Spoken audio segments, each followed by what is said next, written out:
ఈనాడు ఆంధ్రజ్యోతి దినపత్రికలు ప్రజల్ని ఎలా తప్పుదోవ పట్టిస్తాయో మనం ప్రతిరోజు చూస్తూనే ఉన్నాం. ఈ రోజు ఒక వార్త రాశారు. ఇది చూస్తే నిజంగా ప్రజలు ఏమనుకుంటారు, చంద్రబాబు నాయుడు గారు తెగ సంపద సృష్టించేస్తున్నాడేమో అని అనుకుంటారు. ఏంటి ఆ వార్త చూడండి. 4 నెలల్లో 54,059 కోట్ల రెవెన్యూ రాబడి అని హెడ్డింగ్ పెట్టారు. ఇది చూస్తే ఏమనుకుంటాం, ఓ తెగ సంపద వచ్చేస్తున్నాం, 4 నెలల్లోనే మనకి 54,000 కోట్లు వచ్చేసింది కదా అని అనుకుంటాం. కానీ వాస్తవం ఏంటి, ఎంత రావాల్సి ఎంత వచ్చింది, ఇక్కడ మీరు లోపలికి వెళ్ళి మ్యాటర్ చూస్తే కాగ్ నివేదికలో అర్థమైంది. రాష్ట్రంలో ప్రస్తుత ఆర్థిక సంవత్సరం తొలి 4 నెలల్లో ప్రభుత్వానికి 54,059 కోట్ల రెవెన్యూ రాబడి దక్కింది. ఏడాది మొత్తం మీద అంచనా వేసిన మొత్తంలో 23% ఇప్పటికే వచ్చింది అని రాశారు. 23% ఇప్పటికే వస్తే ఇంక ఎన్ని నెలలు ఉంది? 8 నెలలు ఉంది. 23, 23, 23, 23 లెక్క మనకు వచ్చింది అనుకోండి, ఎంత వస్తుంది? 69% కదా. అంటే ఎంత ఇంకా మనకి కోత పడిద్ది? 31% మనం ఏదైతే రావాల్సింది ఉంటుంది కదా. ఇప్పటికే మీరు ఏమన్నా ఒక 50% వచ్చేస్తే సాధించామన్నట్టుగా రాయాలి. కానీ ఇక్కడ ప్రజలకు అర్థం కాకూడదు అనమాట. ఇప్పటికే 23% వచ్చేసిందంట 4 నెలలకి. ఎంత రావాలి ఇప్పటికే మనకి? ఇప్పటికే 35% పైగా రావాలి. కానీ వచ్చిందంత 23%. అంటే 30% ఇంకా రాదు ఫైనల్గా ఈ లెక్కలో వస్తే, ఇంకా తగ్గచ్చు కూడా. సో అది వార్త. రాష్ట్రం సొంతంగా పన్నుల ద్వారా 48,764 కోట్లు పొందింది. ఏడాది మొత్తం అంచనాల్లో ఇది 25.64% కావడం గమనార్హం. అప్పులు కూడా కలిపితే ఈ 4 నెలల్లో రాష్ట్రానికి మొత్తంగా 1,00,000 కోట్లు సమకూరాయి. అప్పులతో కూడా కూడితే అంటే సమకూరాయంట. అప్పులు చేశారని రాయరు, సమకూరాయంట. అప్పులతో కూడా కలిపితే మన రాష్ట్రానికి ఎంత ఆదాయం వచ్చిందంట. అప్పులతో తెచ్చేదాన్ని ఆదాయం అంటారా? అప్పులు దాన్ని ఆదాయం అని ఎట్టంటారు?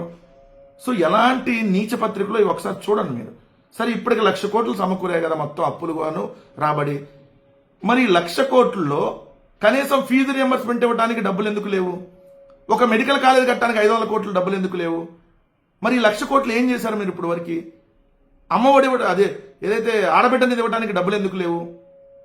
ఏదైతే నిరుద్యోగ వృత్తి ఇవ్వడానికి డబ్బులు లేవు ఎందుకు లేవు? 1,00,000 కోట్లు వచ్చినాయండి ఇప్పటికే. అంటే ఇప్పటికే ఒక 50,000 కోట్లు అప్పు చేశారని దానికి అర్థం.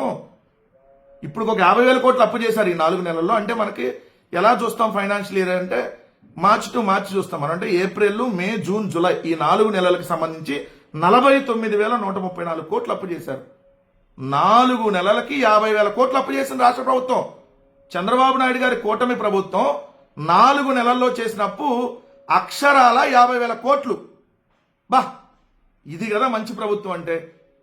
ఇది కదా 50,000 కోట్ల రూపాయలు అప్పు. మనం ఏంటి ఎన్నికలకు ముందు మనం చెప్పింది ఏంటి? సంపద సృష్టిస్తా తమ్ముళ్ళు, ఆదాయాన్ని పెంచుతా, అప్పులు తీర్చేస్తా అన్నాం. ఇప్పుడు 4 నెలల్లో 50,000 కోట్లు అప్పు చంద్రబాబు నాయుడు గారి ప్రభుత్వం చేసిందంటే ఎంత దుర్మార్గంగా ఈ ప్రభుత్వం వ్యవహరిస్తుందో ఒక్కసారి చూడండి. ఈ 4 నెలల్లో ప్రభుత్వం 49,134 కోట్లు రుణం తీసుకుంది. రుణం, అప్పని తెలియకూడదు ఎవరికి, అందుకని రుణం తీసుకుందంట. కొద్దిగా సిగ్గుండాలి ఈనాడు పత్రిక రాయటానికి వార్త. తొలి 4 నెలల్లో రెవెన్యూ లోటు 167.90%. 168% ఉంది దాదాపుగా రెవెన్యూ లోటు. ఆస్తుల సృష్టికి మాత్రం 9,689 కోట్లు మాత్రమే ఖర్చు పెట్టారంట. మరి 1,00,000 కోట్లలో కేవలం 9,600 కోట్లే ఖర్చు పెట్టారంట. ఏది మూలధనం ఏం కింద. మరి ఏం చేశారు మిగిలిన డబ్బులన్నీ?